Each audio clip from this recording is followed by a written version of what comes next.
ओम शांति। पुस्तक पठन श्रीमद् भगवत गीता रहस्य। लेखक ब्रह्मा कुमार सुधांशु शेखर मिश्र। नवम अध्याय राजविद्या राजगुह्य योग। परमात्मा सर्वोपरि। अहम क्रतुरहम यज्ञः स्वधाहमहमौषधम् मंत्रो अहम हमे वाक्य महमग्निरहं ऋतं पिताहमस्य जगत माता धाता पितामहः वेदं पवित्रमोङ्कार ऋक्साम यजुर्वेद च गतिर्भर्ता प्रभु साखी निवासः शरणं सुहृत् प्रभवः प्रलयः स्थानं निधानं बीजमव्ययम् तपाम्यहमहं वर्षं निगृहान्मुत्सृजामि च अमृतं चैवामृतश्च सत्सचाहमर्जुन। अर्थ मु वेद विहित कर्म, मु यज्ञ, मु तर्पण कार्य, मु औषधिजात अन्न, मु मंत्र, मु होमर घृत, मु होमाग्नि, मु ही हवन कर्म, मु एही जगतर पिता रक्षाकर्ता ओ पोषणकर्ता माता धाता ईश्वर पितामह आदि सृष्टिकर्ता वेद समूहरे ज्ञेय वस्तु पवित्र ओंकार सकल वाक्य ओ चिंतार शाश्वत बीज स्वरूप ऋग्वेद सामवेद ओ यजुर्वेद गंतव्यस्थल स्वामी ईश्वर द्रष्टा वासस्थान आश्रय हितकामी बंधु सृष्टि प्रलय स्थिति लय स्थान अविनाशी बीज। हे अर्जुन, मु सूर्य और अग्नि द्वारा उत्ताप प्रदान करे, मु ही जल आकर्षण करी पुनर्बार वर्षण करे। अमृतत्व एवं मृत्यु सत एवं असत। व्याख्या कर्मर पथ भक्ति और आत्मसमर्पण रे परिणत हुए, कारण एथिरे योगी तार समस्त संकल्प और कर्म को यज्ञ रूपे एक परमात्मा को अर्पण करे। आभ्यंतरीण यज्ञ प्रकृत यज्ञ, सेठारे स्वयं परमात्मा हुअन्ति यज्ञ। यज्ञर प्रत्येक क्रिया उपकरण और होमाग्नि, कारण आम हृदय जो भगवतमुखी संकल्प ऊर्ध्वमुखी अभिप्सा ताहा हेउछि अग्नि। एही यज्ञ हेउछि एकादिक्रमे कर्म भक्ति और ज्ञानर समन्वय।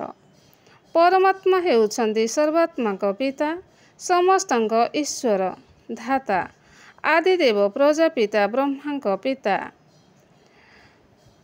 हिसाବରେ समस्त प्रजाଙ୍କର पितामह सकल वाक्य और चिंतार शाश्वत बीज स्वरूप ओंकार और ज्ञानर सागर अटंती। वेद उपनिषद पुराण आदि से ज्ञान सिंधुर एक बिंदु और ज्ञान सागर अटंती बिंदु मात्र।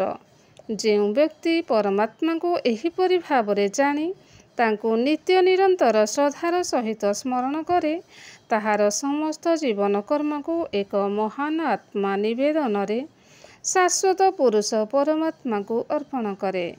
तापाई परमात्मा ही सर्वस्व, बाकी सबू तांकर अवदान।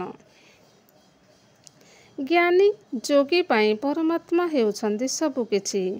सेही तांक ध्येय ओ ध्यान बंधु सखा सहोदर तांको मनरे सबुबले झंकृत हेउथाए। त्वमेव माता स पिता त्वमेव बन्धुश्च सखा त्वमेव विदं द्रविणं त्वमेव सर्वं मम देव देव। एही भावरे जी परमात्मा को जाने, से ही शाश्वतଙ୍କ निकटरे निजको संपूर्ण आत्मसमर्पण करे। तांको कौनसी प्रकार भय विचलित करिपारे नाही। तांको पाई परमात्मा हेउछन्ति पथ ओ गंतव्यस्थल। ସେହି ପଥରେ କୌଣସି ପ୍ରତ୍ୟବାୟ ନାହିଁ। ସୁନିୟନ୍ତ୍ରିତ ପଦକ୍ଷେପ ଦ୍ୱାରା ତାହା ଲକ୍ଷ୍ୟ ପ୍ରାପ୍ତିର ପଥ ହୁଏ ନିଷ୍ଫଳ, ନିଷ୍କଣ୍ଟକ ଓ ସୁଗମ।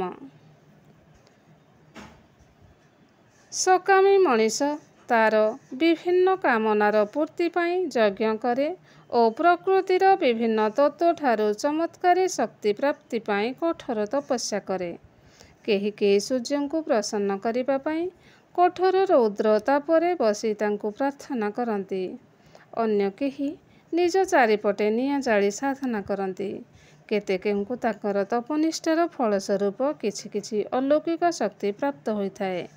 ସେମାନେ ସମ୍ପୂର୍ଣ୍ଣ ତତ୍ତ୍ୱ ଉପାସନାରୁ ତାହା ପ୍ରାପ୍ତ ହେଲା ବୋଲି ମନେ କରନ୍ତି। ସେହିପରି ବିଭିନ୍ନ କାମନା ରଖି ଦେବୀ ଦେବତାଙ୍କ ଉପାସନା କରାଯାଏ।